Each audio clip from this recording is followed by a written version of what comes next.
ഇതിനിടയ്ക്ക് K രമയുടെ Facebook post, അത് പ്രധാനപ്പെട്ട പോസ്റ്റാണ്. ഇത് മതി എന്ന് പറഞ്ഞ ശേഷം പിന്നിട്ട് 6 റൗണ്ടുകൾ മതി കേരളമേ, ഇത് മതി. കുലംകുത്തി എന്ന് ചാപ്പയടിച്ചു കൊല്ലാൻ ആഹ്വാനം ചെയ്തവൻ പൊള്ളുന്ന വെയിലത്ത് നഗ്നനായി നിൽക്കുന്ന കാഴ്ച കാണാൻ ഒരു വ്യാഴവട്ടക്കാലത്തിന് ശേഷം ചന്ദ്രശേഖരന് കഴിഞ്ഞു. രാഷ്ട്രീയ കേരളത്തിന് അഭിവാദ്യങ്ങളെന്ന് ടിപിയുടെ ഓർമ്മ ദിനത്തിൽ കെ രമ. പൊള്ളുന്ന വാക്കുകളാണ്. ദിവസമാണ് എന്നതുകൂടി കോന്നിയിൽ LDF ലീഡ് തിരിച്ചുപിടിച്ചിരിക്കുന്നു. മണലൂരിൽ സി രവീന്ദ്രനാഥ് ഏറെക്കുറെ കുറച്ചുകൂടി ഉറപ്പിക്കുന്നു. മണലൂരിൽ സി രവീന്ദ്രനാഥ് 6 റൗണ്ടുകൾ പിന്നിടുമ്പോൾ 1752 വോട്ടുകൾക്ക് ലീഡ് ചെയ്യുന്നു. കോന്നിയിൽ LDFന്റെ ലീഡ് 2788 വോട്ടായിട്ട് ഉയർത്തുന്നു. പാറശാലയിൽ CK ഹരീന്ദ്രൻ 6567 വോട്ടുകൾക്ക് ലീഡ് ഉയർത്തുന്നു. കോന്നിയിൽ LDF ലീഡാണ്. 2788 വോട്ടുകൾക്ക് കോന്നിയിൽ KU ജനീഷ് കുമാർ ലീഡ് എടുത്തിരിക്കുന്നു. 97 സീറ്റുകളിൽ UDF ലീഡ് ചെയ്യുമ്പോൾ 41 സീറ്റുകളിലേക്ക് LDF ചുരുങ്ങുന്നു. കഴിഞ്ഞ തവണത്തെ അതേ റിസൾട്ട് അല്ലേ? കഴിഞ്ഞ തവണ എങ്ങനെയാണോ 41 UDF ഉണ്ടായിരുന്നത്, അതിക്കുറി LDFന് കഴിഞ്ഞ തവണ 98 ഉണ്ടായിരുന്ന LDF ഇക്കുറി UDFന് 97. ബിന്ദു അത്ഭുത ബിന്ദുവായി മാറുന്ന കാഴ്ച. 12,000 ഇനി ഒരിക്കലും തിരിച്ചു വരാത്ത വിധം. എത്ര തെരഞ്ഞെടുപ്പുകൾ അല്ലെ, വിജയ സാധ്യതയില്ലാത്ത മണ്ഡലങ്ങൾ മാത്രം. ഇപ്പോഴും നോക്കൂ, കൊല്ലത്തൊരു സീറ്റ് കിട്ടുമ്പോൾ ഒരുപക്ഷെ അവർ പ്രതീക്ഷിച്ചിട്ടുണ്ടാവില്ല എന്നൊക്കെ പറഞ്ഞാൽ ഇതാ. മാത്രമല്ല ഇത്തവണ സീറ്റുകൾ നൽകിയതൊക്കെ ആ രൂപത്തിലാണ്. വിജയിക്കുന്ന സീറ്റുകൾ സ്ത്രീകൾക്ക് നൽകിയിട്ട്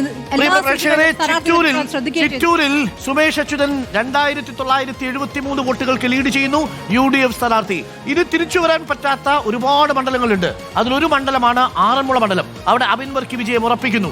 കൊല്ലം മണ്ഡലം, അവിടെ കൃഷ വിജയം ഉറപ്പിക്കുന്നു. അമ്പലപ്പുഴയിൽ പോലും അല്ലെ സുധാകരനെ പരാജയപ്പെടുത്തി എച്ച് ഇസ്ലാമിന് ഒരു തിരിച്ചുവരവ്. പയ്യന്നൂരിൽ ലീഡ് ഉയർത്തി വി കുഞ്ഞികൃഷ്ണൻ ലീഡ് ഉയർത്തുകയാണ്. അത്ഭുതകരമായ വിജയത്തിലേക്ക് പോവുകയാണ് പയ്യന്നൂരിൽ കൃഷ്ണന്റെ ലീഡ് 3000-ലധികമായി മാറിയിരിക്കുന്നു. പയ്യന്നൂരിൽ അപ്പോൾ കുഞ്ഞികൃഷ്ണൻ എല്ലാ സാധ്യതയും നീതിയുടെ വിജയമാണ് സംഭവിക്കുന്നത്. കുഞ്ഞികൃഷ്ണൻ ലീഡ് 5459 ഉയർന്നിരിക്കുന്നു എന്നുള്ളതാണ്. എന്തൊരു മനോഹരമായ മറുപടിയാണ് ജനം നൽകുന്നത് എന്നുള്ളതാണ്.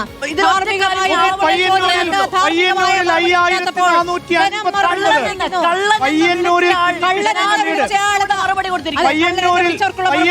കുഞ്ഞികൃഷ്ണൻ ലീഡ് 5459 വോട്ടിന്റെ ലീഡാണ് കുഞ്ഞികൃഷ്ണൻ നേടുന്നത്. അപ്പോൾ വലിയ മുന്നേറ്റമാണ്. അവിടെ പാർട്ടി കോട്ടയാണ്. പാർട്ടിക്കാരനല്ലാത്ത ഒരു സ്ഥാനാർത്ഥിയും വിജയിക്കാത്ത മണ്ഡലത്തിൽ അവിടെ CPMന്റെ വിമതനായി വരികയും UDF സ്ഥാനാർത്ഥിയായി മാറുകയും ചെയ്ത വി കുഞ്ഞികൃഷ്ണൻ പാർട്ടിക്കുള്ളിൽ വലിയ സാമ്പത്തിക ക്രമക്കേട് ആരോപണമൊക്കെ തന്നെ ഉയർത്തിയ കുഞ്ഞികൃഷ്ണൻ അവിടെ വിജയിക്കുന്ന ഒരു സാഹചര്യം. യഥാർത്ഥ ഇടതുപക്ഷക്കാരൻ വിജയിക്കുന്നു എന്ന വ്യാഖ്യാനം അവകാശം ശരിവെക്കേണ്ടി വരും. അത് ശരിവെക്കേണ്ടി വരും.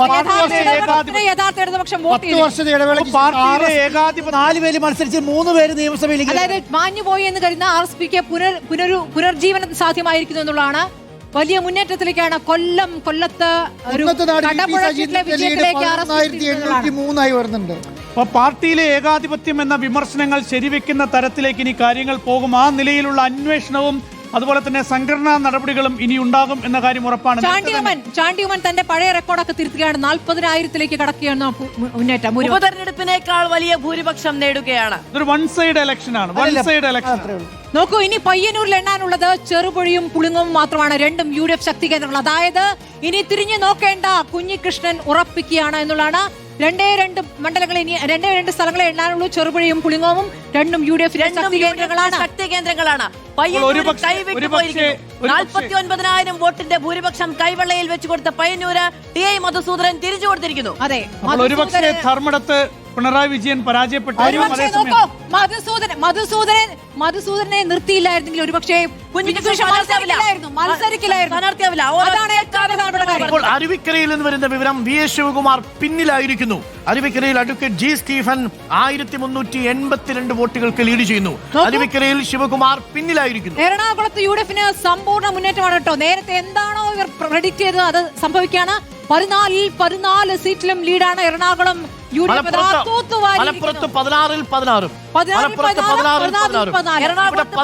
16. തദ്ദേശ തെരഞ്ഞെടുപ്പിന്റെ പാറ്റേൺ അങ്ങനെ തന്നെ.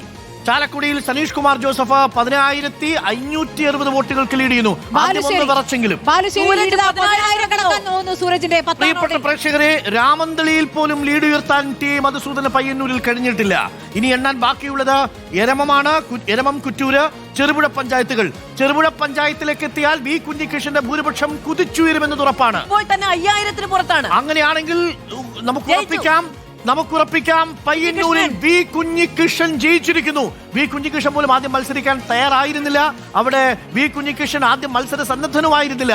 പക്ഷെ പിന്നീട് പാർട്ടി പ്രകോപിപ്പിച്ചൊരു ഘട്ടത്തിലാണ് ഒടുവിൽ ഒരു ഘട്ടത്തിലും ഞാൻ മത്സരിക്കില്ല എന്ന് കുഞ്ഞികൃഷ്ണൻ പറഞ്ഞു. കുഞ്ഞികൃഷ്ണൻ മത്സരിക്കാൻ തീരുമാനിച്ചപ്പോൾ എന്തിനെ എന്ന് തിരിച്ചു ചോദിച്ചു. പക്ഷേ അത് ജയിക്കാനായിരുന്നു എന്ന് പ്രഖ്യാപിക്കുകയാണ് വി കുഞ്ഞികൃഷ്ണൻ. കുഞ്ഞികൃഷ്ണനോടൊപ്പം പയ്യന്നൂർ നിൽക്കുന്നു, കുഞ്ഞികൃഷ്ണനോടൊപ്പം കണ്ണൂർ നിൽക്കുന്നു, ഇടതു മനസ്സുകൾ നിൽക്കുന്നു എന്നുള്ളതാണ്. അപ്പോൾ ചോദ്യം ഇതാണ്, യഥാർത്ഥ ഇടത് ആരുടെ ഇടതാണ്?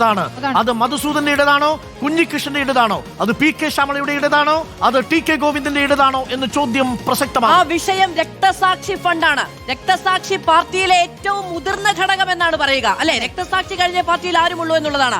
ആ ഫണ്ടുമായി ബന്ധപ്പെട്ട് പാർട്ടി അന്വേഷിക്കാൻ ഏൽപ്പിച്ച ആളാണ് കുഞ്ഞികൃഷ്ണൻ. പാർട്ടി പരാതി പറഞ്ഞത് ആദ്യം പറഞ്ഞ പരാതി എവിടെയും പരിഗണിക്കാതെ പോയപ്പോഴാണ് മുന്നോട്ട് വെച്ചത്.